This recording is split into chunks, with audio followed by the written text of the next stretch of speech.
E aí, o porquê que todos os anos eu nunca me preocupei com campanha da fraternidade. Eu vi e estou vendo, como você também, toda essa discussão. Eu sou padre esse ano há 25 anos. Há 25 anos, como padre, eu faço parte da campanha da fraternidade. São os 3 exercícios da quaresma: oração, penitência e caridade. Caridade, aqui se encaixa, nesse terceiro tópico, um aspecto da caridade que a campanha da fraternidade propõe. Só que cada ano, se você lê, principalmente da década de 70 para cá, final da década de 70 para cá, quem escreve esses documentos da campanha da fraternidade, claramente são pessoas ligadas à teologia da libertação. E o que a teologia da libertação prega? Ou seja, não é a igreja, não é a teologia da igreja, é uma teologia, um tipo de teologia que prevaleceu no Brasil e que quis se impor como a única leitura espiritual, a única leitura bíblica, a única leitura possível teológica, e não é. O que a teologia da libertação diz? Exatamente isso, que o nosso problema é estrutural, que se nós vencermos as estruturas, se nós conseguirmos transformar as estruturas políticas, econômicas, sociais e religiosas, aí o mundo será o paraíso. Aí nós teremos o reino de Deus aqui na terra. E isso é falso. Isso é mentira. E não sou eu que digo que é falso. Não sou eu que digo que é mentira. Primeiro é o evangelho que você acabou de ouvir. Segundo, o documento da Congregação para a Doutrina da Fé, Libertate Nuncios.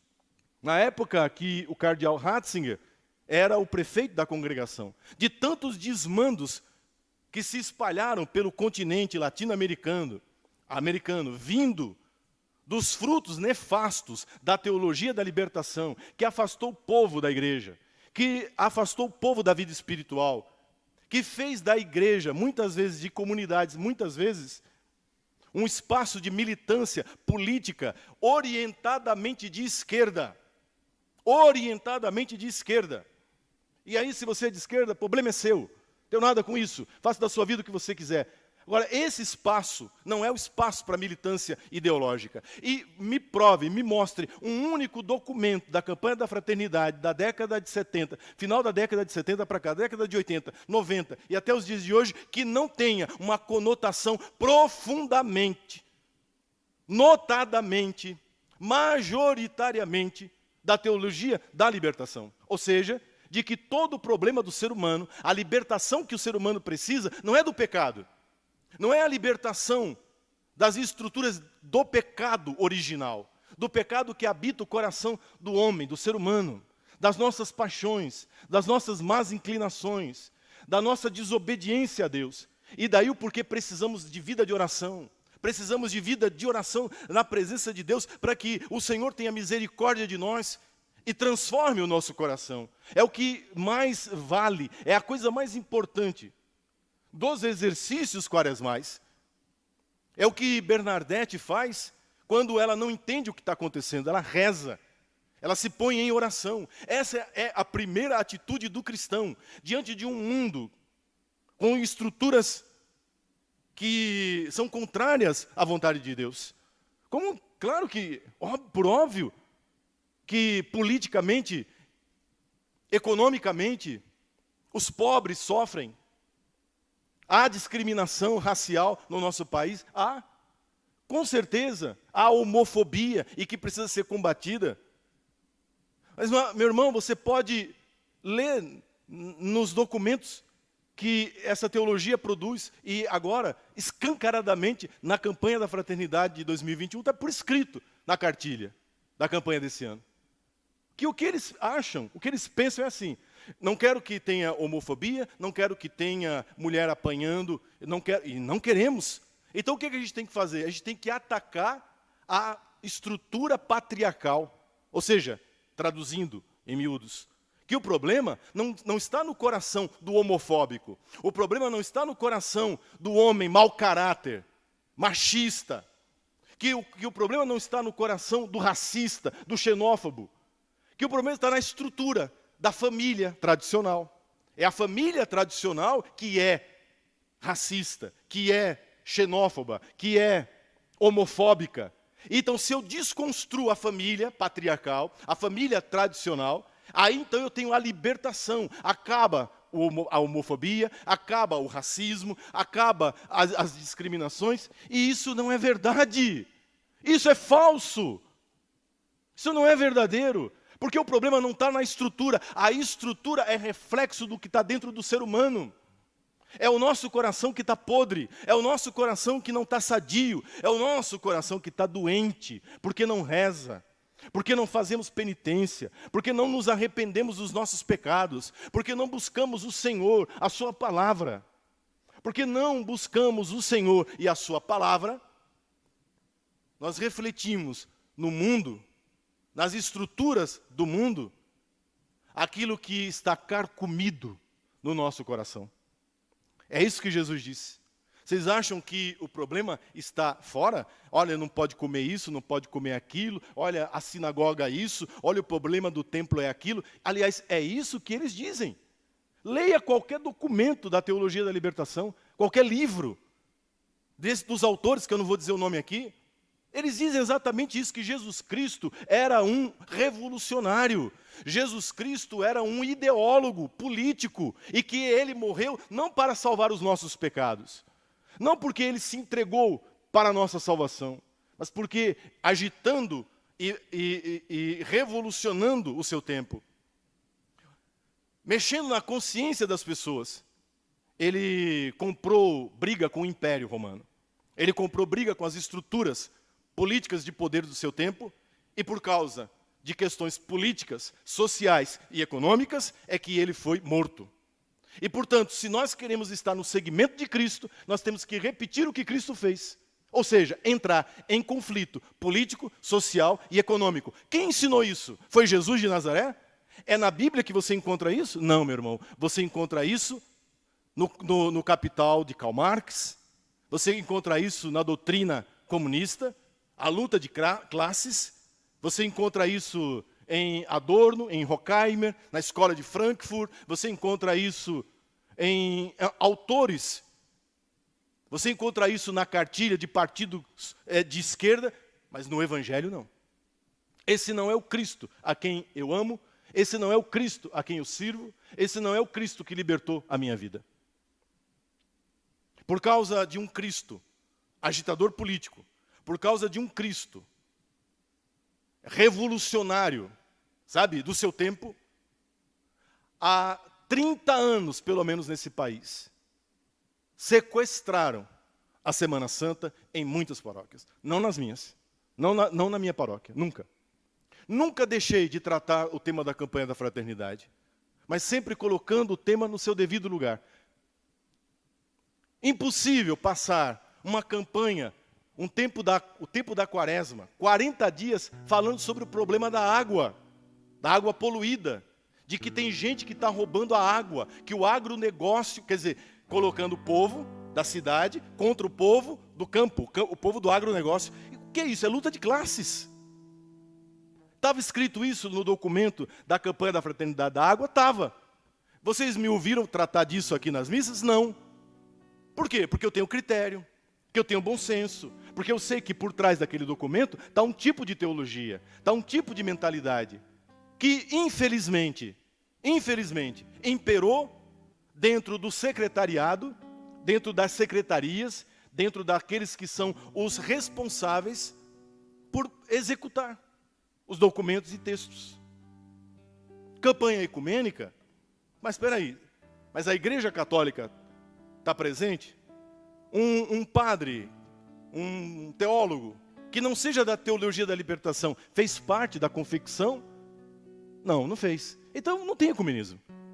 Você juntou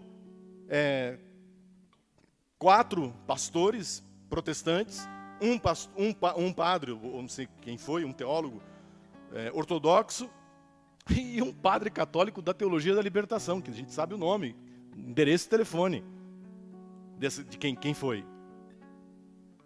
Eles creem nas mesmas coisas. Eles acreditam nas mesmas coisas. Sabe o que seria uma campanha ecumênica? Chama os batistas para conversar. Chama a Universal do Reino de Deus. Chama. Chama a Assembleia de Deus, que é a maior igreja evangélica do Brasil. Sabe por que não chama? Porque eles são conservadores. Porque eles são contra o aborto. Porque eles são a favor de uma família estruturada sobre os valores bíblicos. Então eles não vêm, porque não combina, entende? A mentalidade desses evangélicos, que são 99%, em comparação a esses que fazem parte, que confeccionaram, que são 1% dos evangélicos do Brasil, que representam na própria igreja evangélica uma minoria. Não são as estruturas. Santa Bernadette é a prova disso. Essa menina tinha tudo para ir para a marginalidade, para se transformar numa prostituta, para vender o corpo dela num cabaré francês, como haviam tantos naquela região. Bernadette Sobiru era para ter se criado com ódio da família, com ódio do pai, com ódio da mãe, com ódio dos irmãos, talvez fazendo parte de um núcleo anarquista, um núcleo bolchevista, né? Um núcleo que havia naquela época, do Partido Comunista Francês. Não. Uma menina, uma moça que se abre para a graça de Deus e que compreende que o problema está no paraíso. Começou quando o ser humano fez a sua primeira opção e fez errada. E fez egoisticamente. Se a troca, a mudança de estrutura econômica, política, social, trouxesse o reino de Deus para essa terra, a Suíça seria o reino de Deus. Os países da Escandinávia seriam o reino de Deus. O Japão seria o reino de Deus aqui na terra. Porque política, econômica, socialmente, eles estão muito bem estruturados. A Finlândia tem o melhor IDH do mundo. Mas a Finlândia não é o reino de Deus na terra. Quando nós olhamos a aplicação, escute, a aplicação dessa cartilha marxista, da luta de classes, quando esta política, quando essa economia é aplicada, o que nós vemos é genocídio, o que nós vemos é morte, o que nós vemos são governos totalitários e criminosos, aqui pertinho de nós, fazendo fila para comer sobra do supermercado, aqui pertinho de nós. Entende? Como assim? E Bernadette, entendendo isso, compreendendo isso, se ajoelha diante do sobrenatural e entrega a vida inteira a Deus, pelas mãos de Nossa Senhora. Vocês acham que essa mensagem não é para os dias de hoje? Vocês acham que Nossa Senhora de Lourdes não tem uma mensagem atualíssima para esse momento que estamos vivendo? Bernadette viveu a vida inteira doente, fisicamente doente. Quando ela ficou paralítica na cama, uma freira chamou o padre para dar a unção. O padre e a freira entraram para visitá-la no quarto e fizeram uma brincadeira com ela, dizendo: o que você está aí com preguiça? Brincando, sabe? Aquelas brincadeiras chata, preguiçosa. O que você está fazendo aí deitada? E a resposta dela é a mensagem. De novo, a mensagem de Lourdes. Ela revela uma das coisas que Nossa Senhora tinha dito a ela. Ela disse assim: eu não estou aqui deitada com preguiça, eu estou aqui obedecendo as ordens de Nossa Senhora. Porque o meu trabalho aqui na terra é sofrer. A minha missão aqui nesse mundo é oferecer todos os meus sofrimentos, unido ao sofrimento de Cristo na cruz, pela salvação do mundo. Eu estou aqui no meu trabalho, no meu ofício, porque Nossa Senhora me disse que aqui nessa terra eu não teria alegria e felicidade. A minha alegria e a minha felicidade seria no céu. A minha alegria e a minha felicidade seriam no céu. Essa frase, se você disser essa frase para um teólogo da libertação, para um católico de esquerda, ele cospe na sua cara se brincar. Porque essa é a frase mais alienada que se possa imaginar. convém não aguentar, suportar dor, enfrentar a dor como uma missão, mas se rebelar, se revoltar. Essa é a lição que nós mais ouvimos nos dias de hoje. Que a gente tem que lutar, que isso seria uma alienação. O céu, não. Aqui na terra, as coisas têm que acontecer aqui embaixo. Aqui é que tem que ser o paraíso. Aqui é que tem que acontecer as coisas. Que isso seria um tipo de religiosidade alienante. Que tira da igreja, que tira do cristão, o seu caráter de mudança, de profecia da sociedade. Lourdes é uma grande alienação para essas pessoas. O sofrimento de um doente é inútil. Um bebê no ventre da mãe não vale nada. É um empecilho que precisa e pode ser descartado. Entende? Um patrão não é alguém que está servindo a Deus através do seu empenho em colocar a sua riqueza a serviço da sociedade. Não, é um inimigo que precisa ser derrubado. É alguém que precisa ser questionado. É alguém que precisa ser retirado. Em nome da igualdade. Quando na realidade nós sabemos que não há igualdade. Nunca houve igualdade. É exatamente na solidariedade, na compaixão que nós temos uns para com os outros, que Deus se manifesta. Que não vai ser derrubando ninguém, que eu vou a lugar nenhum. Essa é a mensagem de Lourdes. O Papa Francisco repetiu isso agora na mensagem aos enfermos, porque amanhã é o Dia Mundial dos Enfermos, porque é dia de Nossa Senhora de Lourdes. Na mensagem do Papa, o Papa diz exatamente isso, que, veja, se tudo se resume à revolução, à transformação política, social, onde ficam os doentes? Esses que agora não podem fazer nada. Eles são inúteis, eles são descartáveis, porque nós estamos caminhando para isso. O ser humano está se tornando descartável. Se ele não é um agente de transformação, se ele não é um agente político, se ele não é um agente social, então não serve, não tem serventia, pode ser eliminado. Olhe, veja a que ponto nós chegamos. Veja para onde a humanidade está caminhando. De um lado, esse capitalismo selvagem, entende? Que só vê dinheiro, que só vê lucro, desalmado, sem coração. E do outro lado, o ódio, o ressentimento, a revolução. Nenhum dos dois querem o que Jesus trouxe. A transformação do coração. A transformação da vida. E é isso que nós queremos pedir nessa noite. Por intercessão de Santa Bernadette. Eu não vou falar mais desse assunto. Está gravado. Quem quiser, pegue de novo. Se alguém está achando que não vai ter campanha da fraternidade na paróquia, vai. Eu pessoalmente vou fazer, via Zoom, para todo mundo poder participar. Nós vamos ler o documento e vamos criticá-lo. É isso. É isso. Você está entendendo? Nós não temos que fugir de briga. Nós não temos que fugir do diálogo. Nós não temos que fugir com medo.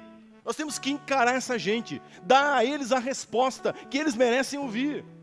Se eles tiverem o atrevimento de colocarem uma pastora luterana, abortista, feminista, para escrever um documento que vai ser usado pelo povo católico, então eles também têm que engolir a resposta do povo católico. Eles têm que engolir. Eles têm que saber que dentro da Igreja Católica tem quem pense diferente.